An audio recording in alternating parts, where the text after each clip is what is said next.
The Tucson sector of the U.S.-Mexico border runs through the Sonoran Desert. It's an unforgiving environment for migrants. The first obstacle is going to be the terrain in general, especially here in Tucson sector. It's very inhospitable, and then you add the climate to that with the heat, it increases the dangers of the journey. U.S. Border Patrol agent Martin Whaling says the next obstacle is the border wall. Others are less obvious. We utilize camera technology, sensor technology, and our rapid response to respond when someone crosses the border outside of a port of entry. Still, record numbers of migrants crossed the southern U.S. border in 2023.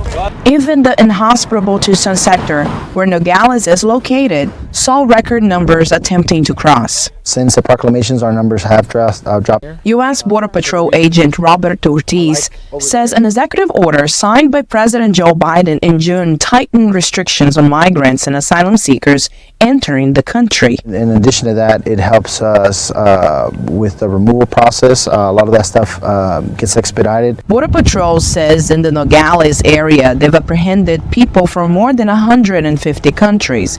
The number of migrant arrivals from African and Asian nations has also seen a decline. Because the message is getting out to the rest of the world that there are consequences for coming in here into the United States illegally. But for some experts, border security is about more than just obstacles.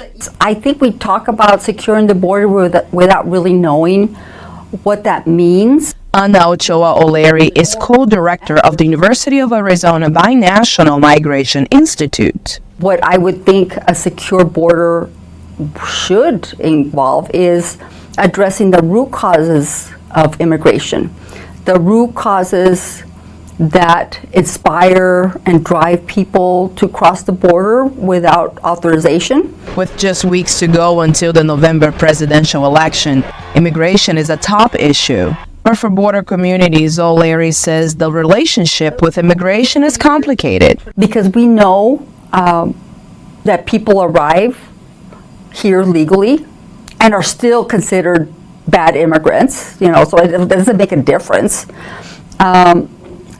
We are products of that going back and forth the border, legally or not legally. Meanwhile, the Border Patrol will keep working to stop people from crossing the border illegally. Aline Barros, VOA News, Arizona.